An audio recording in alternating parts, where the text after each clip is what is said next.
যে কোনো মুহূর্তে চীনের সেনাবাহিনী আক্রমণ শুরু করবে এবং এই আক্রমণের আগের একটা ভিডিও তুমুল ভাইরাল হয়ে গেছে গোটা বিশ্বে, যা চোখ কপালে তুলে দেবে। ওদিকে এর মাঝেই প্রাইম মিনিস্টার নরেন্দ্র মোদী হুঁশিয়ারি দিতেই রাতারাতি নিউক্লিয়ার হামলা থামিয়ে দিয়েছে পুতিন, এবং তার সাথেই কিভাবে তুর্কির মহাশক্তিশালী ড্রোনকে সম্পূর্ণ ধ্বংস করে দেওয়া হয়েছে এবং কিভাবে গোপন পথে ভারত নিজেদের 400 মিসাইল এই ছোট্ট দেশে পাঠিয়েছে, সবটাই জানবো আজকের এই ভিডিওতে। তবে তার আগে অবশ্যই আমাদের চ্যানেলটিকে সাবস্ক্রাইব করে আমাদেরকে সাপোর্ট করবেন। আমাদের প্রথম আপডেট খুবই ইন্টারেস্টিং, যা বিশ্বের সামনে দেখিয়ে দিল আজকের দিনে ভারত কতটা শক্তিশালী। রিসেন্টলি ইউরোপিয়ান আর ন্যাটো দেশ পোল্যান্ডের ডেপুটি বিদেশমন্ত্রী বা সেক্রেটারি অফ স্টেট ভারতে এসেছে, আর এখানে উনি বিরাট বড় একটা খোলাসা করেন। ওনার দাবি ছিল যে গত বছর যখন রাশিয়ার ওপর ড্রোন অ্যাটাক হয়েছিল, পুতিন কিন্তু রেডি ছিল ইউক্রেনের ট্যাকটিক্যাল নিউক্লিয়ার অ্যাটাক করার জন্য, যাতে যুদ্ধ ওখানেই শেষ হয়ে যায়। ইন্টারেস্টিংলি ঠিক সেই সময় প্রাইম মিনিস্টার মোদি পুতিনকে ঠেকায় এবং এই নিউক্লিয়ার ওয়ার থামিয়ে দেয়। সবার আগে পোল্যান্ডের বিদেশমন্ত্রীর কয়েক সেকেন্ডের এই ভিডিও ক্লিপটা আগে দেখো।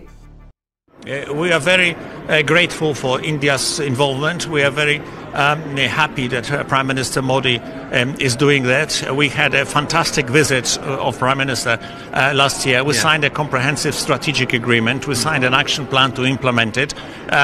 We appreciate the fact that Prime Minister Modi, at the early stages of the war, did persuade Mr. Putin not to try to use tactical nuclear weapons. He made a call to President Putin. We also want peace. Nobody wants war. This is, but we want peace that would be secure and stable. We don't want peace that would be a temporary ceasefire, which results in 3 years later in a major war. Okay. So we support peace efforts that will secure stable and sustainable peace in Ukraine. And we are very grateful to Prime Minister Modi for his involvement. His visit was a phenomenal success, and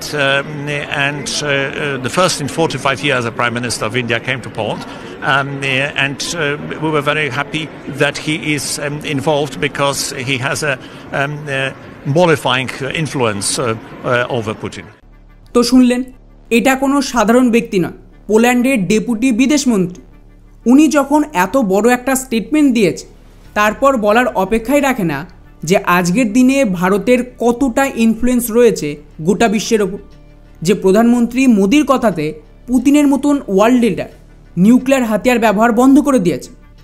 আর সবচেয়ে interesting বিষয়, prime minister Modi recently যে podcast করেছে, ওখানে উনি এই কথাটা বলেছেন যে আজ আমাদের কাছে এতটা শক্তি রয়েছে, যখনই আমরা শান্তির কথা বলি অন্য দেশ আমাদের কথা মানে। আর হয়তো আপনাদের মনে আছে, যখন ভারতীয়রা এই যুদ্ধের কারণে ইউক্রেনে ফেসেছিল, সেই সময়ও কিন্তু এটা বলা হয়েছিল যে কয়েক ঘন্টার জন্য রাশিয়া হামলা থামিয়ে দিয়েছিল ভারতের কথা, যাতে ভারতীয়দের ওখান থেকে বের করে আনা যায়। তো ডেফিনেটলি ভারতের জন্য এটা একটা প্রাউড মোমেন্ট যে আজকের দিনে ভারত কতটা শক্তিশালী দেশ হয়ে উঠেছে। আমাদের নেক্সট আপডেট রয়েছে তুর্কিকে নিয়ে। এটা বেশ মজাদার, কেননা দুই প্রতিবেশী পাকিস্তান আর বাংলাদেশ তুর্কির বাইরাক্তার ড্রোন কিনে উড়তে শুরু করে দিয়েছে, যে এই ড্রোন দিয়েই ওরা নাকি ভারতকে কাবু করে ফেলবে। কিন্তু আজ খবর এসেছে যে তুর্কির এই বাইরাক্তার ড্রোনের থেকে বেশি শক্তিশালী অ্যাটাক ড্রোন অ্যাকেন্সি, যার ভিডিও আপনারা দেখতে পাচ্ছেন। এই ড্রোন ইরাকের যে কুর্দ লড়াকু তারা শুটডাউন করেছে। ইন্টারেস্টিং ব্যাপার হলো, এখানে অ্যাকচুয়ালি কোনো এয়ার ডিফেন্স সিস্টেম ছিল না, ওরা সম্ভবত ম্যান পোর্টেবল সিস্টেম দ্বারা এটাকে শুটডাউন করেছে। মানে জাস্ট ভাবুন, ইরাকের মতন দেশে একটা ছোট্ট ফোর্স যাদের কাছে এয়ার ডিফেন্স সিস্টেম নেই, তারা তুর্কির সবচেয়ে আধুনিক অ্যাটাক ড্রোনকেই ধ্বংস করে দিল। সেখানে আমাদের প্রতিবেশীরা বাইরাক্তার নিয়ে ভারতে হামলার স্বপ্ন দেখছে, ভাবা যায়। অলরেডি এই ড্রোন বিরাট বড় ফেলিয়ার ছিল ইউক্রেনে, যেখানে রাশিয়ার সেনা কয়েক মাসে 200-র বেশি বাইরাক্তার ড্রোন শুটডাউন করেছে, এবং প্রচুর ড্রোন গত 1 বছরে আলাদা আলাদা দেশে ক্র্যাশ করেছে। কিন্তু তুর্কি অফিসিয়ালি এগুলো স্বীকার করেন। এমনকি কুর্দদের শুটডাউন করার ড্রোনের ভিডিও রয়েছে, সেটাও তুর্কি মানতে নারাজ। ওরা বলছে এটা আমাদের ড্রোন, আর হলেও এখনও এই বিষয়ে জানান।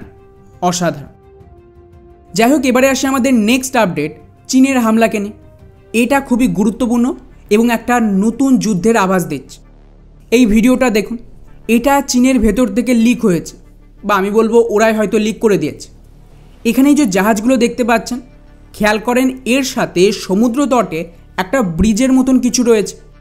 এটাকে বলা হয় মেগা বার্ড শিপ। বেসিক্যালি এগুলো নৌবাহিনী ব্যবহার করে সৈনিকদের কোনো দ্বীপে হিউজ নাম্বারে যুদ্ধের সময় নামানোর জন্য, যাতে ওখানে গ্রাউন্ড ইনভেশন করা যায়, যাকে ইনভেশন বার্ড শিপ বলে। ইন্টারেস্টিং ব্যাপার হলো চীনের নৌবাহিনী এখন প্র্যাকটিস করছে এর মাধ্যমে তাইওয়ানে হামলার জন্য, এবং এটা এবছর জানুয়ারি মাসেই খবর দেখুন, যেখানে চীন ভারী মাত্রায় এগুলো নির্মাণ করেছে যাতে গোটা তাইওয়ানে সেনা নামাতে পারে। আর ফাইনালি এখন খবর আসছে যে এর কাজ শুরু হয়ে গেছে। তো যেমনটা আমি অলরেডি বলেছিলাম যে 4টে যুদ্ধ হবে ডলারাইজেশনের দরুন, Russia Ukraine, Israel Gaza, Bharat Pak আর চীন তাইওয়ান। প্রথম দুটো হয়ে গেছে, এবার ভারত আর চীনের পাল। দুই দেশের মধ্যে কে আগে আক্রমণ করবে বলা মুশকিল, কিন্তু এখন মনে হচ্ছে যে আগে চীন তাইওয়ানে যাবে, তারপরেই হয়তো ভারত পিওকেতে যাবে। কেননা কিছুদিন আগে ডোনাল্ড ট্রাম্পও এটা ক্লিয়ার করে দিয়েছিল, চায়না খুব তাড়াতাড়ি তাইওয়ানকে টেক ওভার করবে, আর আমরা কোনো হস্তক্ষেপ করবই না। এই কারণেই তাইওয়ানের যে চিপ মেকিং কোম্পানি তারা ভারত আর আমেরিকাতে শিফট করছে। তো এখন ফাইনাল ধরে নিন যে তৃতীয় লড়াই তাইওয়ানে। চীন তাইওয়ানকে পুরো ধ্বংস করবে না, কারণ একটা বর্বাদ দেশ নিয়ে ওরা কী করবে। খুব সম্ভবত অল্প লোক দেখানো লড়াই দিয়ে আমেরিকা তাইওয়ানকে হ্যান্ডওভার করে দেবে, এবং তাইওয়ানের পরেই পিওকের পালা। একদম পরপর প্ল্যান মাফিকই এগোচ্ছে। আমাদের নেক্সট আপডেট রয়েছে পাকিস্তানকে, যেখানে চীনের তরফ থেকে পাকিস্তানকে আরও একটা সাবমেরিনের ডেলিভারি দিয়েছে। এটা হাঙর ক্লাসের সাবমেরিন, যার জন্য চায়না আর পাকিস্তানের মধ্যে 4 থেকে 5 বিলিয়ন ডলারের একটা ডিল হয়েছিল।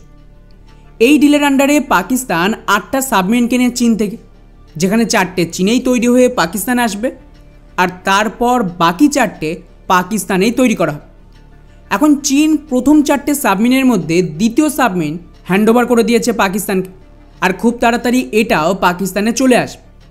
পাকিস্তানের জন্য এটা একটা বড় বুস্ট ওদের নৌবাহিনীতে, কেননা অলরেডি ওদের সমস্ত পুরনো সাবমেরিন একেবারেই অকেজো। উপরন্তু ফ্রান্স এর জন্য মেইনটেনেন্স আর স্পেয়ার সাপ্লাইও বন্ধ করে দিয়েছে। ফলে ওদের জন্য একমাত্র লাইফলাইন এখন এই চাইনিজ সাবমেরিন। দেখা যাক যে এই সাবমেরিন আসার পর পাকিস্তান আদৌ শক্তিশালী হয়, নাকি আবারও বায়ুসেনার মতন অবস্থা হয়। ফাইনালি আমাদের শেষ আপডেট রয়েছে ভারতের মিসাইল রপ্তানিকে নিয়ে। এটা খুবই গুরুত্বপূর্ণ।